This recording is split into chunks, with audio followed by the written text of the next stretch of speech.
Hello! This is Reverend Don Lewis coming to you from the beautiful metaverse and more specifically from beautiful Danville, Illinois.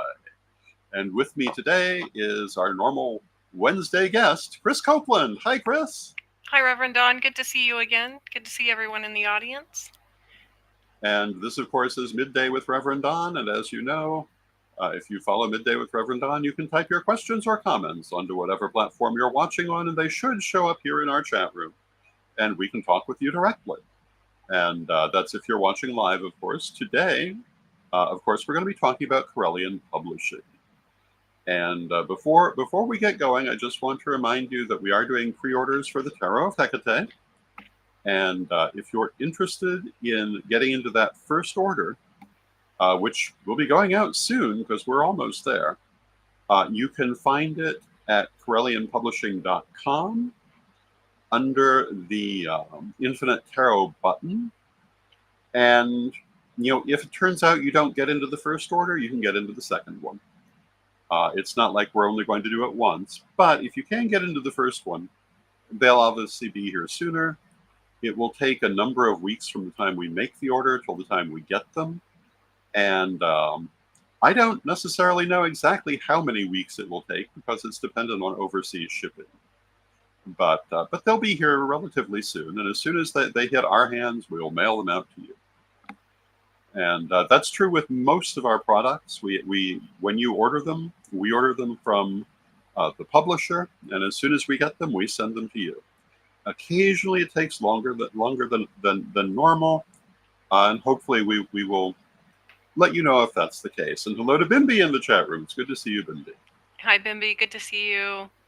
Yeah, exactly right. We just, I think it was a week or two ago that we placed the order for the Book of Numerology prints. So those should be in any day now. And they should. Yes. And the reason we have them mailed to our Danville office first is so that everyone who ordered them can get a special little note from Reverend Don in there. Yes. Such a nice thing to do to include with that. So just something a little personalized for you, especially for being an early supporter of these books. If you haven't purchased the Book of Numerology yet, you can do so on CorellianPublishing.com. And on Amazon, we have both the ebook and the paperback version available. In addition to that, we also have the Book of Astrology available as well. And recently, we just did an explanatory video on our social media feed.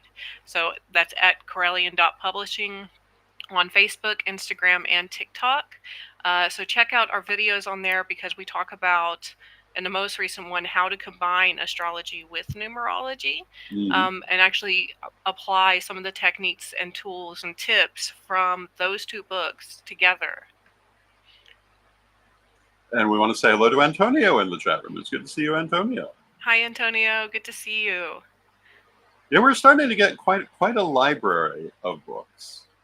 Yes. And somewhere down the line, if somebody wants it, they can have a whole shelf of Reverend Don's book of this and that. And hello to Mary in the chat room. Hello, Mary. Good Hi, Mary. to see you. Yes, it's really great to see this Book of series growing as quickly as it is. We already have the Book of Questions portion of it, volumes 1 through 4, and I believe the fourth one is coming up soon to be available. And then on top of that, we have the Corellian Book of the Dead, the Reverend Don's Book of Numerology, Reverend Don's Book of Astrology, and just today I have designed a cover. I don't know exactly if this is going to be the exact cover, so this is a mock-up of the cover for your next book, Reverend Don. Reverend Don's a book of stones, metals, and crystals. Yes. And I'll share my screen here of what we have so far with it. And we want to say hello to Janet in the chat room. Good to see you, Janet. There we go. So this is our mock-up here. I'll zoom in a bit so you can see a little better. And we've gone with, at this time, tentatively a light blue and orange theme for the cover. But we may change that. This is just an early mock-up of it. So things might be shifted around or slightly different from the final. But we are keeping with that same cover theme. So if you buy one of these Reverend Don's books or the Corellian Book ofs, they're going to have a similar cover for each of them to be kind of just consistent throughout the series. Yeah, so I'm very excited about this one. And I'll just stop sharing here. So in Bimby addition, has a question. oh, Bimby is having trouble finding the Book of Numerology on the website. all right. So let me go over to the website and I'll just walk you through that right now. Let's see. I'm looking there as well, and I'm also having trouble finding it. So I'm It sure might it's not. there. I know it is because I put out the link. Yes, it might not have been updated in the featured collection yet. That's probably something we needed to take a look at. So I'll check that after our chat tonight and Yeah. put that up there. But if you just type in numerology into the chat bar on the upper left-hand side, you'll see both the Book of Numerology in paperback as well as the book ebook version of it. And my pricing is in euros, but that's just because I'm based in the Netherlands. You will see pricing in whatever your local currency is on our website. Oh, there it is. Oh, did it not share? I apologize for that. So up here in the chat or in the search bar is where you'll type in numerology, and then it will be the two that first pop up. And we'll see if we can't get it more into the book collection. Yes. Which it seems not to have gone to. But sometimes this is a hard site to program. Yeah, we're using Shopify for this, so sometimes things go very easily and it works very well, and other times it's quite complicated, and none of us are tech experts by any means, except maybe Jason. Jason's really good with tech, so maybe we can have him help us out with that. But if you go to corellianpublishing.com/products / whatever the title you're looking for, in this case, Rev-Don-book- of numerology paperback. I think that will get you there, but put it in the question mark in the question place, and it will come up easily. Yeah, it's that one was a very fun one to work on as well. But I'm even more excited. Yes.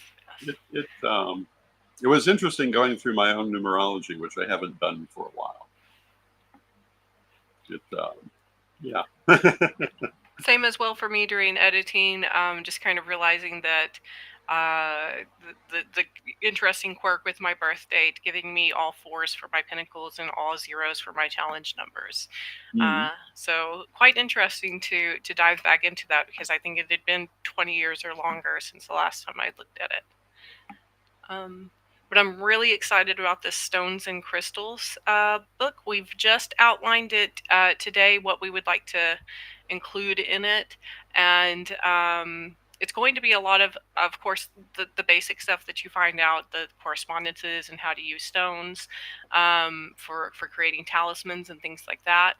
But some of the other parts of the book that I feel are really just not typically found in a lot of stone and crystal books are the chapters on how to use stones for psychic abilities, how to detect a stone's aura, and how to use stones for personification. Yeah, I think people will find it a nice, thorough examination. Yes. And talking about history and mythology and so forth associated with stones. And there are some interesting things, and there's some weird little things that we intend to have in it. And we were talking about one of them earlier. We were talking about diamonds, and we were talking about what they're really worth, which is not what you pay in the jewelry store. It's about 1/10 of that. But also, how to recognize them in paintings. And a lot of people don't realize. They look at Renaissance paintings, for example, the various wives of Henry VIII, and people of that era, including Henry himself, and they'll see these little black stones that are in jewelry. And historical recreationists, when they recreate these costumes, usually use little black stones. But they were not black stones at all, they were diamonds. But at that time, that's how they were represented in artwork.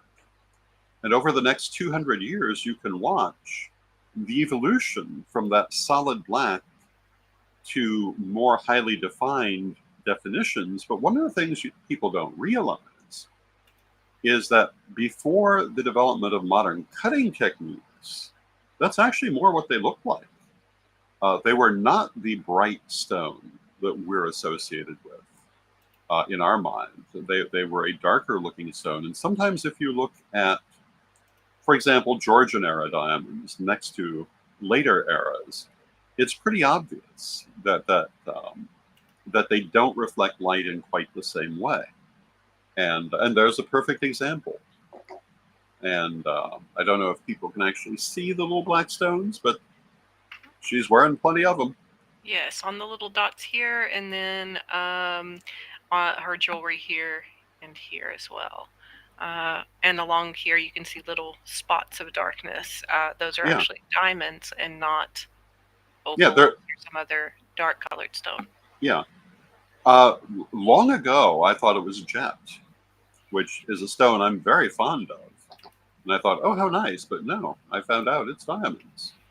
And again, you can follow the artistic development of how they came to be presented more in the way we would expect. But, you know, that's one of the weird little things about history you don't get if you don't know. And with stones, there are a number of things like that. And another interesting thing about stones, if you look at ancient Egyptian artwork, it's full of stone jewelry. But if you look at the paintings, you're going to assume that it's all very heavy and falls into the broad usek collar and some bracelets and occasional crowns and not much other variation. But if you look at the actual jewelry, it's very varied in what they actually created. And they definitely had a strong metaphysical interpretation of the stones they were using. One of the most famous examples is that usek collar that often is made of turquoise and carnelian, sometimes turquoise, carnelian, and lapis lazuli. And these represent the sky and the deshret, or the desert, and the water. And when you look at them that way, they take on a different meaning.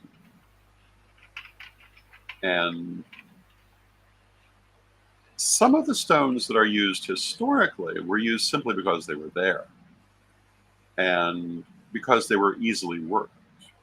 Others, people went way out of their way to obtain. And, you know, one of the most famous pieces of Egyptian jewelry, the large kind of chartreuse-colored scarab pectoral from the tomb of Tutankhamun, is meteoritic glass, which forms naturally in the desert. But you would never assume that you were looking at meteoritic glass in a piece of ancient Egyptian artwork if you didn't know they used it. And of course, you're very unlikely to find meteoritic glass in a modern piece of jewelry, but that doesn't mean you couldn't. Well, that's not the one. Oh, it's but not. That's a good example of an ancient Egyptian piece of jewelry. And you can see the scarab is lapis lazuli, which actually resembles the color of the sacred scarab in nature. And the solar disk is carnelian, and the basket underneath is turquoise. And what people don't know about this, because you see this design a lot in ancient Egyptian jewelry, especially in Egyptiana, where it's often reproduced for modern use, they don't know this is a name. This is a hieroglyphic name. It's what's called a rebus, and it is Neb-Keprura. That's how that is read. And that was the throne name of Tutankhamun. Ancient Egyptians would not have known him as Tutankhamun. They'd have known him as Neb-Keprura. Tutankhamun was his personal name. And if you look at all the artistic depictions of his name, it's that throne name. And a lot of people think it's just a design. They don't realize in Egypt, very often what appear to be abstract designs are not abstract at all. And that's another example of that same rebus worked in different materials. And, this is one of those things. I mean, it's the kind of almost useless trivia that I'm full of. But the thing is, though, in the pagan world, it's not entirely useless. If you're working with a group like the Fellowship of Isis, or any group that's drawing upon Egyptian symbolism, or with like Kemetic reconstructionists, that's actually kind of an important thing to know. Now, a lot of our people do find themselves working with historic symbols that they don't always completely understand, because it can be hard to find some of the information regarding them. But that's taking us far off of our subject of stones, metals, and crystals. You're muted. I think it actually is quite on topic for this particular thing, because there are so many different little things, little facts that Mhm. can be known about these materials Mhm. and applied in practical, useful ways. In particular, I love the fact that you're including some cautionary tales about Yeah. materials in. Um, and which ones to be more careful with, because they Mhm. they might have toxic properties or things like that. And there's this interesting internet story that has Mhm. gone around in recent years about a man who found a capsule with some stones inside at a flea Mhm. market. And it turned out that those stones were radioactive to the point where it caused some flesh decay. So Mhm. always be careful when you're buying your stones. Make sure you know where they come from and what they are, just for safety reasons, because you Mhm. never know what's out there. Yeah, I mean, you need to be familiar with if you're just finding them, it's good to be familiar. Now, if you're getting them from your metaphysical store, there are still some things you should know, which we'll Mhm. talk about. But you're probably not going to find radium in the local metaphysical store. Yes. But you could find it accidentally in an antique market, like that gentleman did. Mm. Um, and to have an idea what it will look like if you did is not a bad thing to know. Um, and in that case, it was of the type that is very definitely dangerous. Now, there was a time when radioactive glass was very popular for commercial items. Generally speaking, you don't have to be all that afraid of having radioactive glass. It wasn't that much. I don't know that I'd really recommend eating off of it, but have it in your china cabinet is not a big deal. And in fact, I'm not really under the impression it's going to do you a lot of damage to occasionally eat off of it, but I don't think I'd recommend it. Mm. It's just not. I mean, it's not something to be making regular use of, but it's not going to kill you to touch it. However, if you find raw radium in a That's good. vial, be careful of opening it. Exactly. Other things, though, that people don't think about is that the care of stones is not universal. A lot of people will talk about cleansing your stones by running them underwater, which is a great way to cleanse some stones. Other stones will react badly to water. Mm. Selenite will dissolve in water. A number of other stones can be badly affected by water. And yes, if you run it underwater once, that's not likely to happen. But if you do it a lot, you can damage your stone. So it's good to know individual details about your stone like that. Yeah. Um, I think that stones like labradorite also do not react well to water. So you want to be mindful of that. And then you've got things like pearls that love water because that's where they come from. And of course, technically speaking, a pearl is not a stone, but we're not making those distinctions because that would be silly. Because everybody reacts to a pearl as if it were a stone. And it's kind of like a gallstone, except for an oyster. Um, but And even human yeah, body stones have often been used in magic over yeah.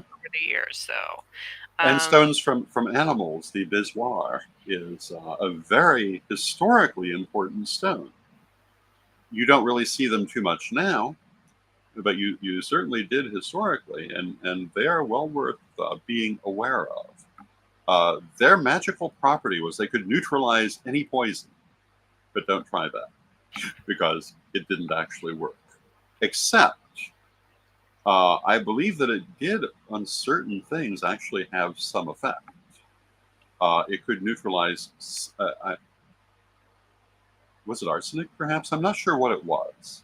And as we write the book, I will double check. But there was at least one poison it was somewhat effective with, which gave it people that impression.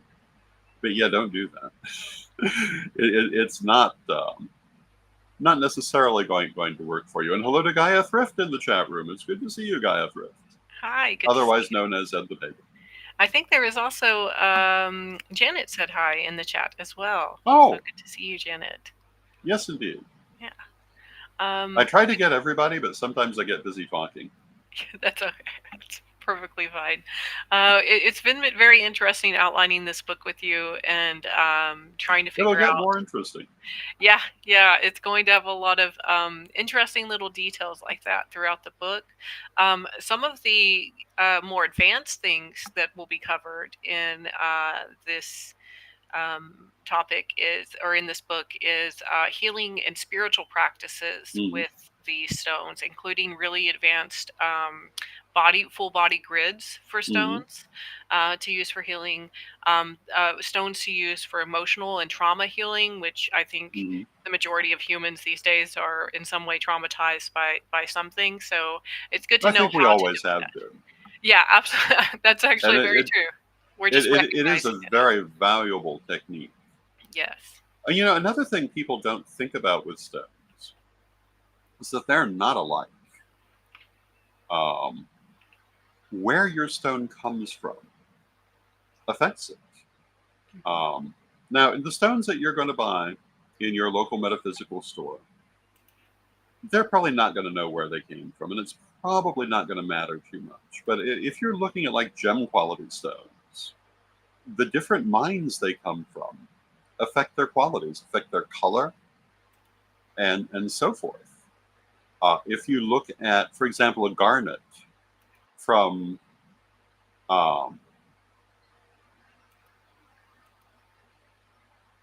hello, are we here? I think I'm able to be heard, but I can't be seen. I'm not sure what's going on with my video. I'll figure it out while you Your do aura talk. looks very gray. Really? Hopefully, I'm not feeling that way. I'm just going Oh, to but it's play. gotten bigger. I see that on the little display there. but Just give me a minute yeah, to work this out, and hopefully, I'll figure it out. but what I was saying is that the different mines of the world have have different qualities of these different stones, and we say, you know, it's the same stone, but its qualities will vary according to where you find it. And stones from India, stones from Thailand, stones from other parts of the world can vary significantly in their color, and this can have an effect on their metaphysical aspects as well. And when we start talking about the kind of stones we're more likely to use in metaphysics, this is still true. One of the things I sometimes talk about, let me see if it's handy. This is one of my rings from the Fox mine. It was a turquoise mine. It's currently extinct, but you can see if you look at the stone, it has a very particular color, which is the color of that mine's turquoise. It's different from other turquoise. You can recognize the origin by looking at the stone. Similarly, if you look at turquoise from the Americas versus turquoise from Turkey, which is where it gets its name, they look different, but they're still turquoise. And one of the interesting things that I've encountered during my life, there's such a thing as an endangered stones list.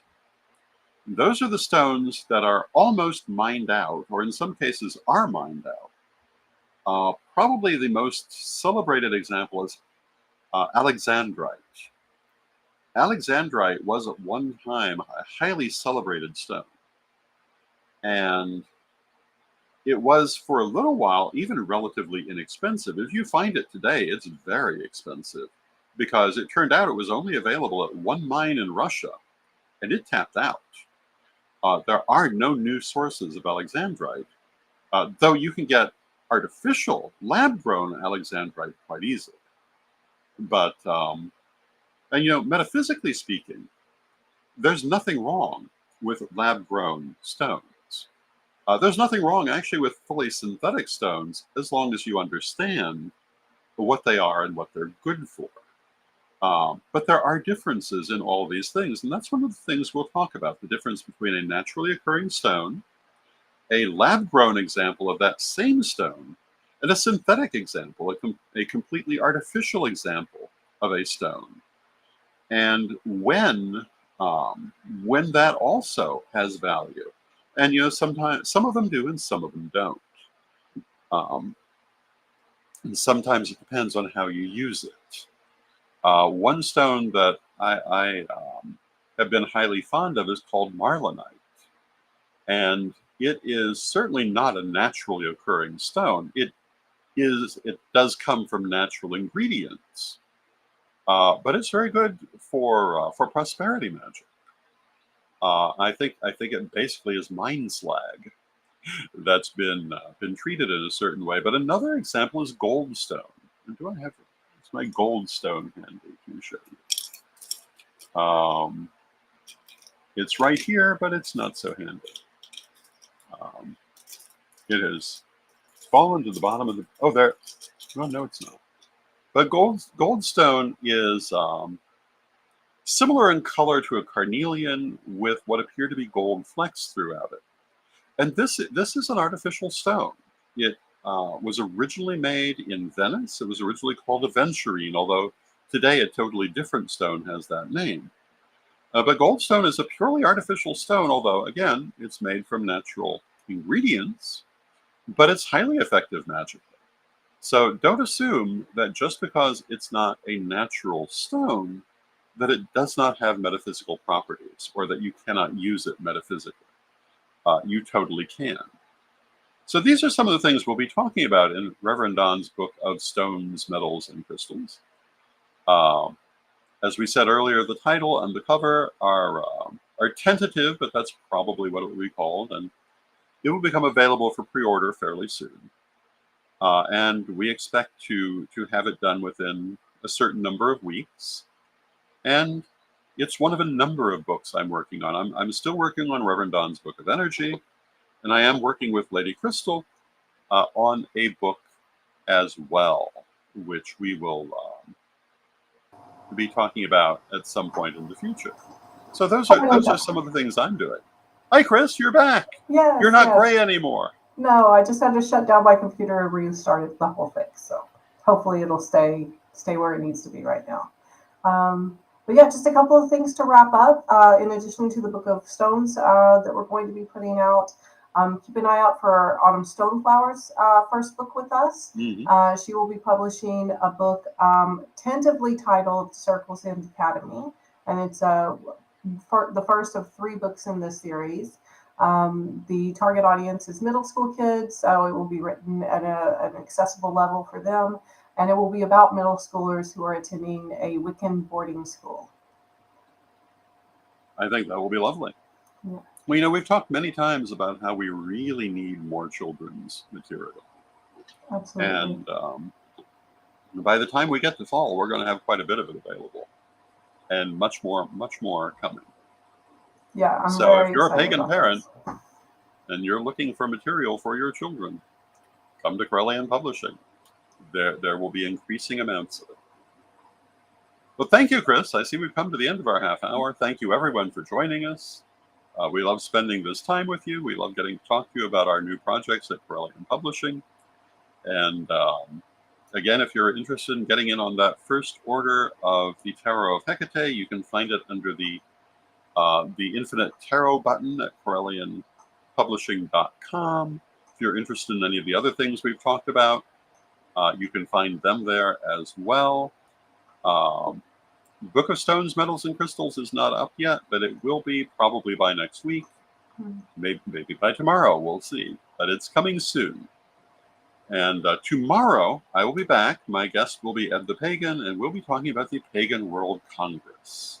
And if you've been following Midday with Rev Don recently, you'll know I've been talking a lot about what we as a community need to do in the future. And this is, in my mind, part of the answer to that. So we'll be talking about that tomorrow.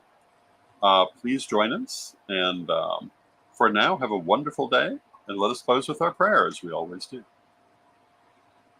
Divine Mother Goddess, Divine Father God, beloved ancestors, we thank you for all that you do for us in our lives, and we ask you to continue to be with us and to guide us as we go forward. Beloved ones, we rejoice in your presence, and this walk we walk together. We know you are always with us, but from respect, we thank you for your presence, and may you be blessed now and always. We thank you for your presence. May you be blessed now and always.